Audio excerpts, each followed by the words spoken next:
puisque je vais maintenant parler des épisodes de la saga donc Tartaros par épisode de 2. Et parfois par épisode, par un seul épisode en fait, si l'épisode se prête à avoir un contenu qui est tellement intéressant qu'il en faut carrément toute une vidéo. Bon, alors je sais ce que vous allez dire comme première chose, enfin, ce qui semble assez évident, c'est pourquoi fais-tu des reviews, Gonzalo, des épisodes, alors qu'il n'y a pas si longtemps que ça, tu as déjà fait la review des mêmes choses qui se passent, mais dans le manga. Je veux dire, l'arc Tartaros, c'était il n'y a pas si longtemps en manga, alors pourquoi faire des reviews des épisodes de l'anime? Alors, la première raison, c'est parce que je regarde les épisodes de Fairy Tail personnellement. Je les regarde, en vérité, contrairement à d'autres mangas dont je fais la review, mais dont je regarde pas les animés. Parce que par exemple, l'animé de One Piece, je ne le regarde plus.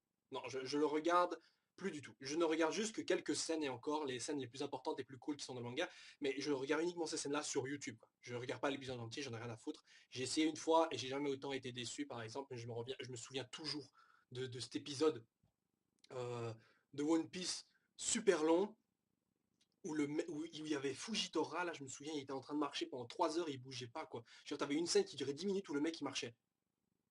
C'était chiant.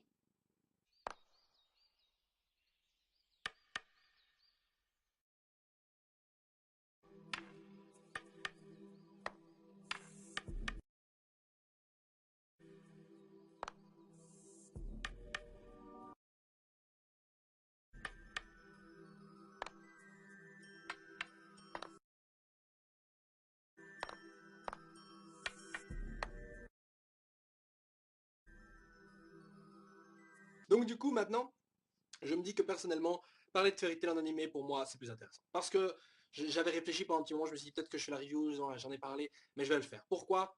Raison principale. L'auteur a expliqué, je ne sais plus tellement où, mais je sais que ça vient de lui, qu'apparemment dans l'animé, pardon, que à la base, l'arc Tartaros devait être un peu plus long. C'est-à-dire que je sais que déjà l'arc Tartaros à la base est assez long quand même, plus long que beaucoup d'autres arcs de Fairy Tail. Mais il devait être encore plus long, pourquoi? Parce qu'il y avait des protagonistes, enfin des antagonistes, pardon, qui devaient faire partie de l'histoire, et justement, du coup, il les a coupés, il les a enlevés, et dans le manga, ils sont jamais apparus. Et en plus de ça, il devait y avoir plus de scènes où l'Axus devait avoir un rôle plus important. Et d'ailleurs, c'est assez évident, même c'est assez.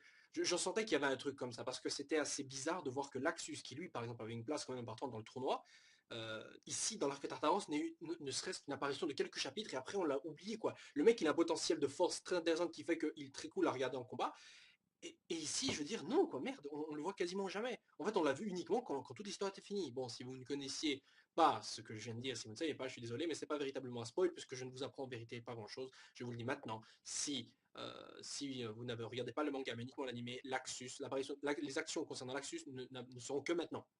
Il n'y aura que l'Axus maintenant. Vous ne verrez plus jamais l'Axus avant la fin de l'arc. Je vous promets. Je vous promets, vous ne la reverrez pas.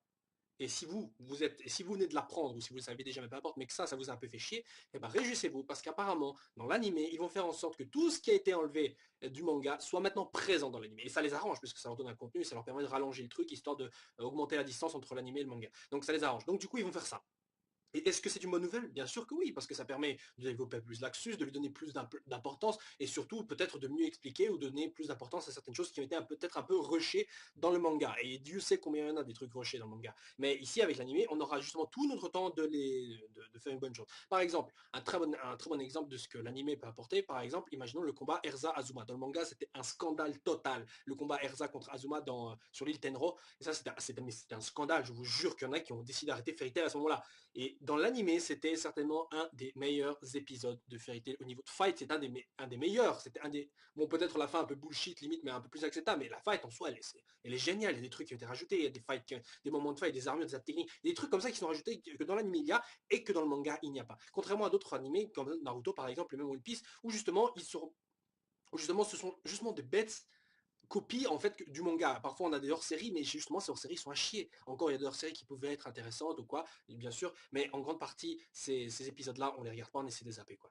Alors que dans Fairy Tail, bon, les hors-séries c'est vrai qu'il y en a des pourris tout ça, mais je veux dire quand on parle de l'histoire principale, c'est un de ces animés qui justement nous raconte l'histoire principale et en même temps nous permet de réapprécier l'histoire sans forcément s'attendre aux mêmes choses. Ça veut dire qu'on peut avoir de nouveaux éléments, comme par exemple dans l'animé de Fairy Tail, on a Erza qui utilise quand elle est en mode samouraï son sabre qui s'appelle Beni Sakura, alors que dans le manga, mais il y a pas du tout cette merde, alors que c'est putain de stylé dans l'animé. Donc, et ça, franchement, personne n'a craché dessus. En plus de ça, il y a des super musiques, donc ça, c'est un élément à part. Mais principalement, c'est parce que l'arc Tartaros sera visiblement un peu plus différent. Est-ce que ce sera différent au niveau de la conclusion, tout ça? Je pense pas. Ce sera surtout un peu plus différent au niveau du déroulement, quoi.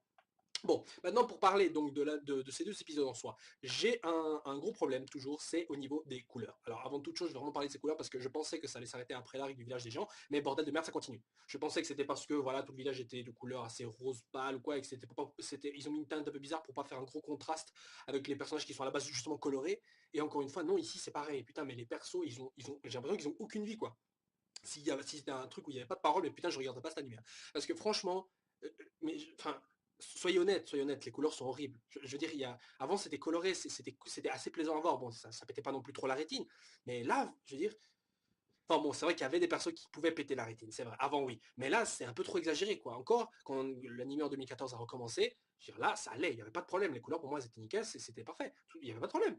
Mais là maintenant, non, non, c'est juste pas top du tout. Donc moi, j'espère vraiment qu'ils vont faire un truc par rapport à ça, et j'espère que ça va pas durer très longtemps, parce que bon, en soi, ça change pas non plus la qualité de l'épisode ou quoi, l'animation, parce que une bonne animation, ça reste une bonne animation. Mais les couleurs aussi, c'est très important, ça joue beaucoup. Donc, je vais essayer un truc, c'est que je vais parler de ces épisodes sans spoiler la suite du manga. Parce que je sais qu'il y a parmi vous des gens qui ne suivent pas le manga et qui suivent uniquement l'épisode. Les épisodes. Ça, je suis sûr que c'est possible. C'est comme des gens qui regardent les épisodes de One Piece, mais pas les scans, ou l'inverse, et ainsi de suite. Non, je veux dire, donc je vais essayer de le faire, parce que de toute façon, vous êtes au courant de ce qui va se passer, donc pas la peine que je vous en parle. Et puis, de toute façon, c'est les éléments qu'on a déjà vus. Ici, ce que je vais surtout essayer d'analyser, c'est voir comment les épisodes ont été adaptés, et si surtout c'est une bonne chose. Alors, ces deux épisodes, que vous dire si ce n'est que ce sont de bons épisodes. Oui, ce sont des bons épisodes parce qu'ils progressent. Je crois qu'ils adaptent 2 chapitres et 2,5, un truc comme ça. Donc ces deux épisodes sont très bons, sont très corrects. Ils nous introduisent à l'arc Tartaros avec justement un début explosif comme on le sait tous. Et justement, que demander mieux? On a de nouvelles musiques, on a des nouveaux persos, des nouveaux méchants qui sont pas si moches que ça. Franchement, chacun des membres du Kukimon, donc les membres de Tartaros, sont très cool. Ils ont des doubleurs super géniaux. Franchement, il n'y a rien à dire. Un de mes préférés sont les doubleurs de Kyoka et de Silver. D'ailleurs, je ne sais pas si vous saviez, mais le doubleur de Silver est également le doubleur de Bacchus. Et que dire si ce n'est que ce type a une voix mais géniale. J'adore cette voix et j'adore la voix de Bacchus parce que la première fois que j'ai entendu la voix de Silver, je me dis putain, je pense direct à Bacchus, moi ça me faisait chier. Si vous l'avez pas remarqué, bah maintenant vous allez le remarquer. Mais bon, vous allez vite vous habituer et moi aussi je vais vite m'y habituer, j'espère. En tout cas, j'adore leur voix. Kyoka, elle a une voix qui m'a surprise. Enfin, qui m'a surpris, pardon, je sais pas pourquoi j'ai dit surprise. Il y a une voix qui m'a surpris, mais vraiment beaucoup. Parce que je m'attendais à une voix un peu genre à la Minerva, vous voyez, genre une voix féminine, un peu plus âgée, qui fait genre, on sent un peu le sadisme derrière, vous voyez. Alors que ici, en fait, c'est une voix qui, étonnamment assez, je vais pas dire sensuelle, mais assez frais, on va dire, une voix très fraîche, voilà, une voix très fraîche. Et franchement, je suis agréablement surpris parce que je m'attendais pas à ce genre de voix, mais je trouve que cette voix justement lui va assez bien, surtout que ça pourrait faire un contraste assez intéressant avec son caractère que l'on va découvrir dans les épisodes qui vont arriver. Bon, alors concernant le reste, encore une fois, c'est le même problème, pardon, pour les membres du Kukimon, c'est au niveau des couleurs. Par exemple, Silver a des couleurs dégueulasses. Encore la fois, on l'a vu la première fois quand il était dans cette scène où il y avait plein de neige et tout, ça allait parce que c'était la nuit, donc la teinte allait correctement. Mais en regardant Silver, je me dis, putain, mais attends, il y a un peu de violet, du vert caca, je veux dire, c'est quoi cette merde? Même les colorisations sur le net font de super bon boulot. Et ça, c'est le problème, c'est qu'à force de regarder les colorisations de Silver et trucs comme ça, je m'attends à ce que dans l'anime, il soit aussi cool que dans ses colos. Et ben, ils le sont, voilà, il n'est pas aussi, il est pas autant. Il est cool. Savoir attrape tout et son charisme, sa prestance, heureusement, ils n'ont pas totalement foiré au niveau aussi de l'animation. Mais je m'attendais au niveau du couleur un truc qui, voilà, je sais pas. Je veux dire un truc par exemple qui me donnait vachement envie, c'est dans les photos promotionnelles de l'arc Tartaros, vous les voyez, tous les membres du Kukimon et de Fairy Tail d'un côté et de l'autre. Ça, c'est des couleurs qui pètent, là, ils sont stylés, ils sont cool, là, putain, vous voulez voir les combattre, quoi. Ici, je pensais qu'il manque un peu de vie. Et le problème, c'est qu'avec ces genres de couleurs-là, et l'animation de Fairy Tail qui à la base ne donne pas tellement de détails au visage, ça leur donne un petit côté cartoonesque. Bon, peut-être ça ne tient qu'à moi, mais voilà. Bon, je vais pas faire genre je me plains tout le temps, mais bon voilà, c'est juste ma façon de voir les choses. Maintenant, ça ne veut pas dire que je les aime pas. Comme je l'ai dit, ils sont cool dans l'ensemble. Chacun d'eux a une très bonne voix. Surtout Kiss d'ailleurs, Kiss et même Fran Mars d'ailleurs, cette petite saloperie. Fran Mars, donc la petite boule là avec son sac. Donc putain, mais ce mec, c'est pas un personnage que j'ai beaucoup aimé dans le manga, mais je trouve que c'est là, par exemple, je l'avoue, avouez aussi, elle lui va bien. Vous pouvez pas voir ce personnage-là avec une voix, une autre voix, quoi. Je vois qu'avec une voix dans ce genre-là. Bref. Donc pour la progression d'histoire, on avance bien, et même pour les scènes de fight, mais bordel, je trouve ça assez cool. Bon, petit problème, pardon, avec Tempesta, c'est vrai que le rendu en fait de cette tornade donne un côté un peu bizarre, mais en grande partie, je trouve que la scène était plutôt bien faite, surtout avec l'arrivée de Laxus, mais je veux dire, rien qu'avec la musique.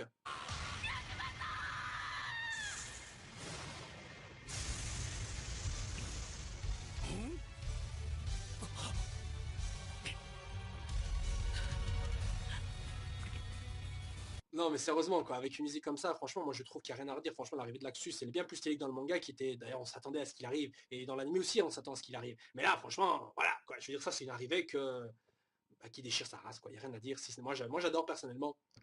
Encore une fois, c'est un petit côté avec les musiques, ça joue et tout. Mais voilà, ça lui donne un côté bien badass et je trouverais ça dommage qu'encore une fois, ils le mettent sur le banc de touche. J'espère vraiment qu'ils vont le remettre sur pied. Alors, je sais comment ils l'ont remis sur pied dans le manga, j'imagine que vous le savez aussi, pardon. Euh, et donc, je sais pas comment ils vont faire pour le remettre en scène, surtout s'il a des scènes et s'il a plus de scènes importantes. Donc, je sais pas comment ils vont faire, mais bon, j'espère qu'ils vont trouver. J'espère qu'ils vont trouver.